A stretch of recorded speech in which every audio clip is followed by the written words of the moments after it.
I do not care what provoked it. Osrith was standing in Queen Muia's chambers again, where she had been when the queen told her she was to care for the royal children. You should be flogged by my son.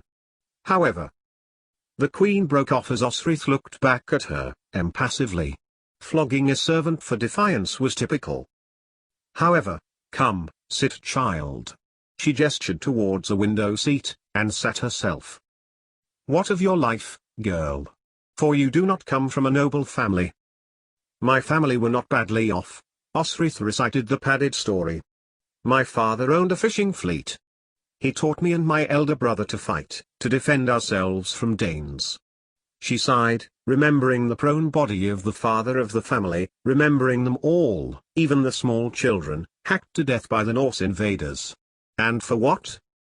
We were on our way to give thanks at that most holiest of places when we were attacked. Osrith looked down at her hands, looking at the one bearing the square scar of the arrow, already a year old. That morning, as if his assault on her had never been, the cook had woken her early and fed the servants what they called congay, a thin, milk-water food mixed with oats. Osrith had not denied any, though had then dropped a bowl of by trying to grasp it with her damaged left hand. He had beaten her about the head a few times, before grumbling off by himself. She had heard the serving girls laughing, running off when they knew Osrith had heard them, muttering fast in Irish, knowing she understood little. Osrith had caught words she did know, cure, blar and also, Constantine, and she also thought she heard, Celestinda Picton. How many people had watched her fight the prince? The servants, clearly. You know that my nephew Domnall was entrusted to bring manuscripts from Iona and Chaldees to us, for safekeeping. Muir's face was one of tranquility and Osrith realized that the Neill queen had them, simply and plainly in her lap. Osrith looked down. If the monks had meant for these sheets of calfskin, scraped and dried, stretched and wetted, to illustrate the glory and might of God's heaven in red lead and ochre, of indigo, lichen purple edged in soot black, gold of orpiment, then they had certainly managed it. With the morning sunlight, the colors looked as if they filled the room with their magnificence. Often, she had seen the monks in Comsil Monastery working over pages such as these, individual pots of pigments before them, the left wing of a goose to sit well in their right hand, which the scribes would sharpen periodically with a small blade. It is glorious to behold, is it not? Queen Muia said softly. Osrith felt herself nodding in agreement. They are the Gospels, begun at Durham, sent for safety to Lindisfarne and brought, with the pilgrimage that you were on, says Domnall, to Chaldees. It was taken on to Iona, but still they have not been safe from raids, and therefore, unfinished. Muia placed the gospel pages carefully on a polished oak table beside her, drawing an assortment of scrolls and parchments into her lap. My nephew also brought these, letters and testaments, land deeds and histories, all manner of correspondence, religious and secular, some for us here at the Comsil Monastery, some for monks at Kells. For example, Muir laid the missives in her lap: Norse raid our Western Isles, take sheep and land, Danes raid south of the Great Wall, taking land and slaughtering thousands. They have names, these Danes: Eric, Siegfried. She peered closely, Sven, Kjartan. Ragnar. Muir laid it aside, then asked, Osrith? Osrith opened her eyes. She had screwed them up as the queen recited the names, for she was certain she was going to hear one more, Edra. We are all kin of Selene again, went on Muir, putting down the papers, including Domnall and Constantine. Yet, they are also kin to the Strathclyde Cymric, tracing their way back to ancient times. Eochaid is challenging my brother on that point for control of the Pictish throne. Osrith nodded. Her Aunt Jaitha, that is to say, her own mother who had been forced to marry her uncle Elfric, who had made Boca baptize Utad when father had changed it from Osbert, had been of Usht. She was Christian, but had some strange ideas, heathen ideas. Osrith was half Briton as well as Saxon. Kingdoms are easy or on the same land, especially if the invaders come, as the Norse have come. My brother freed the world when Domnall slayed Ivar the Boneless. Yet Ivar Rivasan is still the scourge of the sea coasts. It does my heart no good to see the Allied harassed, yet they are our ancient enemy.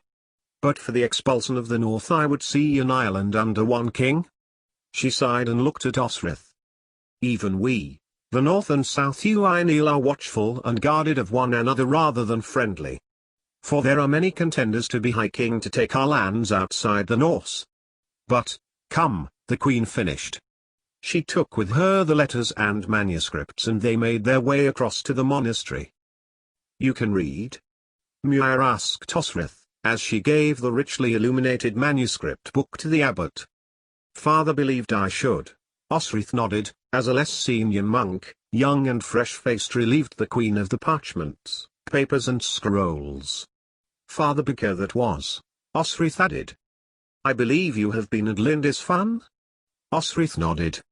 One night technically counted.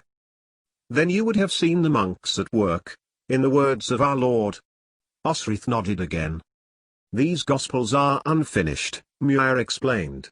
The Lindisfarne monk, Brother Connecticut, who worked on these was a master. No other Gospels like these have ever been produced.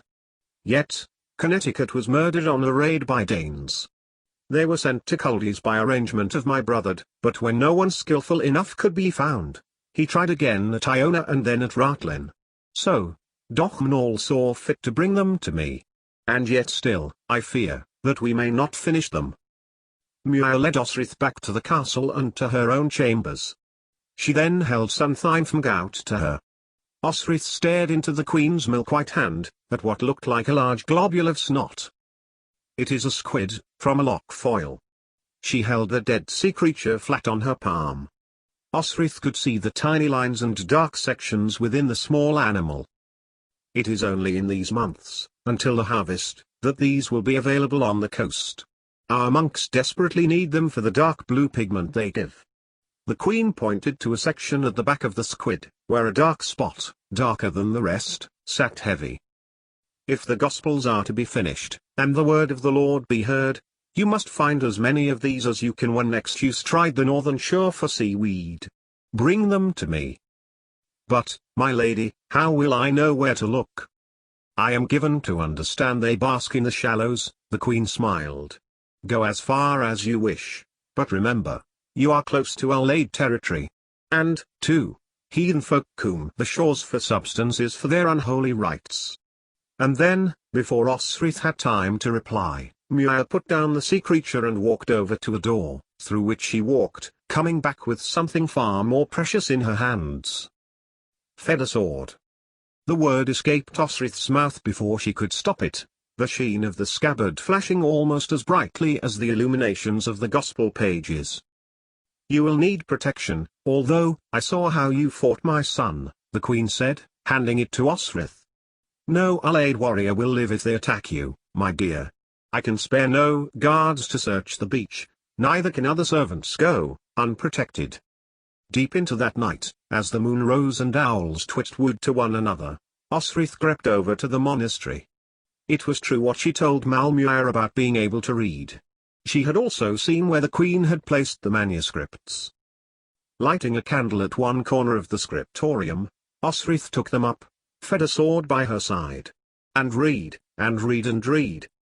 She read how her brother had been taken prisoner, then adopted by Danes, how he had burned down his adopted father's settlement.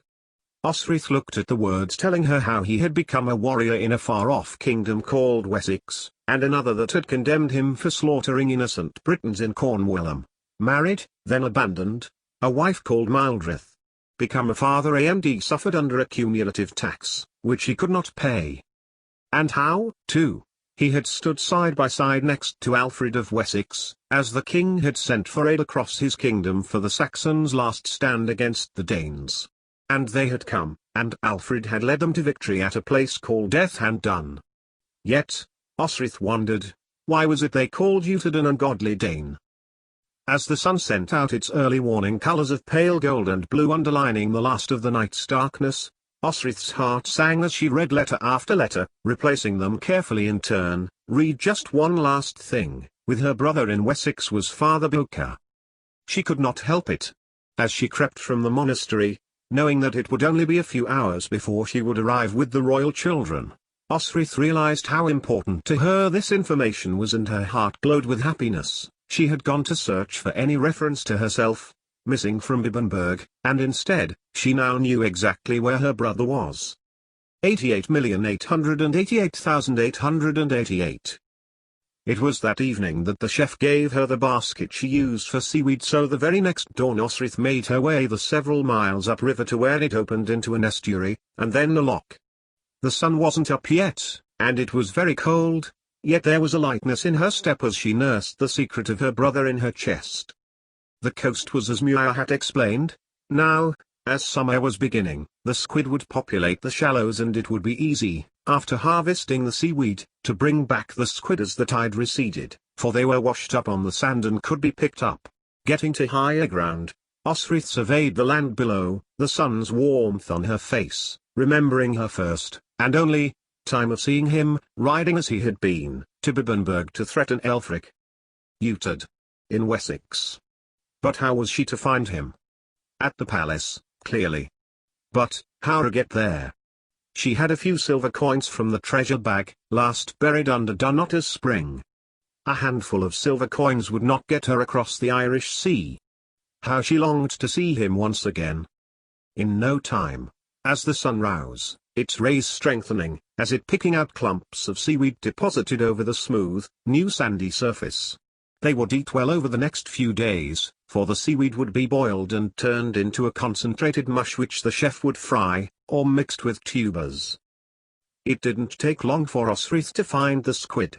Tiny jelly balls dotted the coast, come to enjoy the warm midsummer waters, she assumed. She had the one the Queen had given her, and so far, as the breeze buffeted her plait, had found 7 of them. Maybe if she walked a little further east, she would find more. Muir wanted not just a hardful, but at least 1,000. The water felt warm as Osrith dipped her hand into the water. She cast around for the small masses of jelly and her hand caught another, and she pulled it out, resting it on the seaweed in the basket. Resting her basket on the sand, Osrith decided to make the most of the warm water. She stripped off to her woolen undergarments, wading out until she was chest-height in the hardy waves. Unplaiting her hair, Osrith rubbed a little bracken she had found on the higher ground through her hair and, reaching underneath her woolen clothing, rubbed over her body.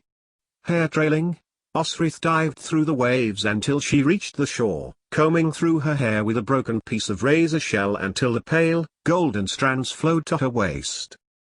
Osrith pulled on her clothes, they would dry in the sun, and smoothed down her hair again.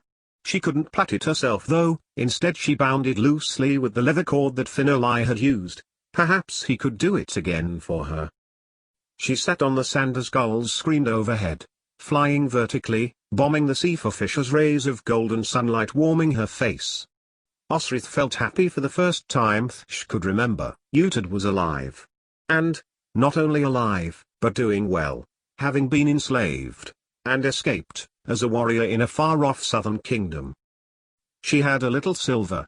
It was tightly bound in the lining of her undergarments, not much, but a few coins, taken from the bag hidden under the rock in the spring water. Gone now, no doubt. It could buy passage, but where from? And where to? Even if she could prove herself as a warrior, could be paid, or travel, then she would. But, Osrith knew, she must get across the sea, and that would require a boat, and a trustworthy boatman. Even after that, the Irish tongue, despite its similarity to Gaelish, was proving a barrier. And there was a good chance she could be picked up by slavers. Her eye wandered on the beach, looking at the smooth sand. Her prints tailed off between the 2 large cliffs through which she had walked. Now she looked, more prints trailed across the sand, coming from the east. A panic overcame Osrith as she looked round for her basket. That morning's work. She got to her feet, looking round.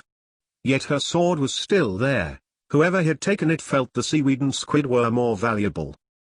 Just in the distance, Osrith could make out 2 figures, one smaller than the other, but they were not walking together. Indeed, the larger figure was stooping to look in rock pools. She began to run, her feet slipping easily over the firm, damp sand. In the hand of the smaller figure, a child, was the basket. Osrith picked up the oace, rounding on the child and plucking it out of his hands. A wail of protest brought the larger figure, presumably the boy's mother, running over to them. The woman had long black hair, some flecked with a little grey, and woven braids through her hair. The child had hair of the same color which hung around his face in soft waves. Matte hair. Matte hair. The boy shouted. A rapid, indecipherable conversation between them ensued, finishing as the woman struck him by the ear. She took the basket from him and held it out to Osrith. Nothing was missing out of it. From his hand the boy offered the woman something which looked like squid. The woman bent to the boy's hand and sniffed. It was clear to Osrith that they were heathens. Like the heathens at the village near Dunnottar, where the woman had sold Osrith moss for her monthly bleeds, they lived by ancient knowledge of the natural world. What was different was that they were doing so out in the open, where anyone could see them. Anyone did. The woman was pushing the boy towards Osrith. "I am sorry," the boy said. "I thought the basket was abandoned." "You did not see me in the water?" Osrith asked. The boy narrowed his eyes, and looked at his mother, who glared at Osrith. At least, Osrith assumed they were mother and son. Both had dark hair but pale blue eyes, with a similar look to Constantine and his father, MacAlpin. "We do not steal. It would upset the balance of things." She narrowed her eyes. "We also do not owe. My son will replace the squid he dropped." She looked past Osrith at the squid trail on the beach. At once, the boy raced to the waterline and began to rove in the green surf. "You do not hide your faith?" Osrith asked. "We are not persecuted for it as some are. The Neill are tolerant, though they send their holy men to tempt us to the Christian faith, and condemn us for sacrificing children." The woman watched as her son slipped a handful of squid into Osrith's basket. He stood by his mother, who gripped the child around the neck. "We do those when they've been naughty." Osrith started as both woman and child laughed. She laughed, too. "I am Osrith." Osrith nodded. "I am Betha, this is Finn." Betha nodded, then added, a curious mix of intrigue and curiosity in her pale eyes.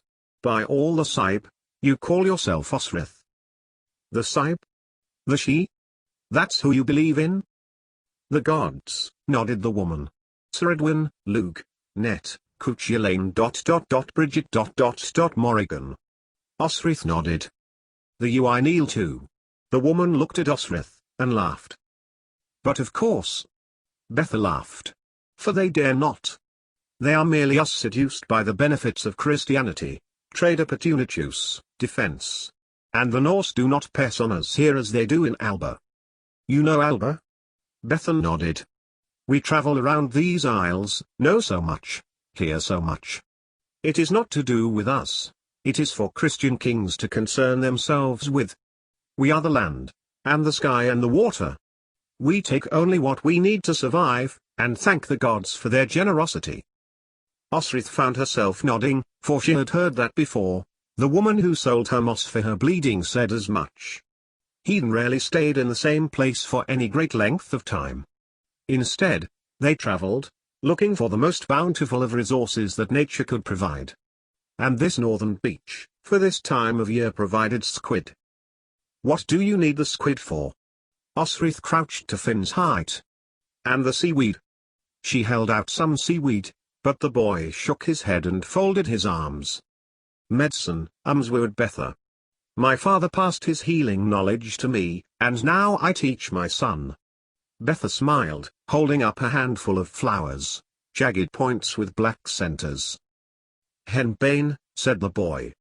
"To help with the breathing, and with the joints." His mother nodded. "This?" She held up a small, thin branch. "Pain relief, headaches." "It's willow," he added. "Do you wish to buy?" Osrith smiled. "An excellent merchant," Osrith praised him. "Ah, but this woman warrior needs something more." The woman looked at her again, curiosity and interest. "Moss? Or a draught to quell the blood?" "This will quell a child." This time, it was Osrith's turn to be interested. "Or perhaps ... to end the life of a child you bear." She stepped towards Osrith and put a hand over her stomach. Is that what they mean? Asked Osrith. The queen ... The monks ... Are these the children you sacrifice? The woman laughed, heartily. The gods, our gods, do not like to be cheated of life. Should you choose this path, others will be closed to you, at best, at worst. They will exact a cost, no matter how terrible. And, she leaned closer. Many of these are poisons. Yet, used wisely, they can calm and settle. Thantiacrazom, I am hungry. Finn said, suddenly, looking at his mother, who took a tie of material from her shoulder, looking into it, resignation on her face. When we get home, beautiful, she replied, sorrowfully. Osrith inhaled. From her pocket she produced a hunk of bread, which the boy immediately took up. Betha frowned and stepped close to Osrith, thrusting something out of the tie of material, dried moss. Osrith stared at her. We must not be in your debt nor you ours. It would not be right. Right for your gods? Asked Osrith, who was not hungry and reasoned the food would only go to waste. Right for everyone, said the black-haired woman, gravely.